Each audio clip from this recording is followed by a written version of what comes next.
നല്ല ക്വാളിറ്റിയുള്ള ഐസ്ക്രീം കഴിച്ചിട്ടുണ്ടോ നിങ്ങൾ? ഇത്രയ്ക്കും ക്വാളിറ്റി ഞാൻ ഈ ഇടയായിട്ടൊന്നും കഴിച്ചു നോക്കിയിട്ടില്ല ഗൈസ്. ഐസ്ക്രീം കുറെ വെറൈറ്റീസ് ഉണ്ട്. അതിൽ ചീസിൽ വരുന്നത് blueberry, strawberry, then ricotta pista. നമുക്ക് ചോക്ലേറ്റിൽ വരുവാണെങ്കിൽ കുറെ വെറൈറ്റീസ് ഉണ്ട്. Chocolate brownie, light chocolate and wheat biscuit വരും. Choco crunch, roasted almond, orange peel and extract, bumpy ride, marshmallow, chocolate with marshmallow. നിലവിൽ പലരുടെയും ഐസ്ക്രീം ബ്രാൻഡ്സ് തിളങ്ങി നിൽക്കുമ്പോൾ ഇതിലെന്താ ഇത്രമാത്രം പ്രത്യേകത എന്നല്ലേ? പ്രത്യേകതയുണ്ട് ഗൈസ്. 100% നാച്ചുറൽ ഇൻഗ്രീഡിയൻസ് വെച്ചാണ് ഇവിടെയുള്ള ഓരോ ഫ്ലേവേഴ്സും മേക്ക് ചെയ്തെടുക്കുന്നത്. പോരാത്തതിന് ഐസ്ക്രീമിന്റെ ക്വാളിറ്റി.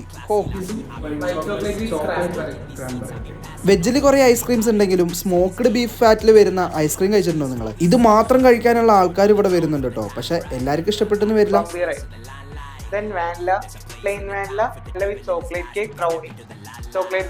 ഇതുകൂടാതെ ഇവിടെ സോർബെ അവൈലബിൾ ആണ്. ഞങ്ങൾ പൈനാപ്പിൾ ആണ് മേടിച്ചിട്ടുണ്ടായിരുന്നത്. അടിപൊളിയായിരുന്നു. ലൊക്കേഷൻ വരുന്നത് പാലാരിവട്ടം ഷുവൈസ്.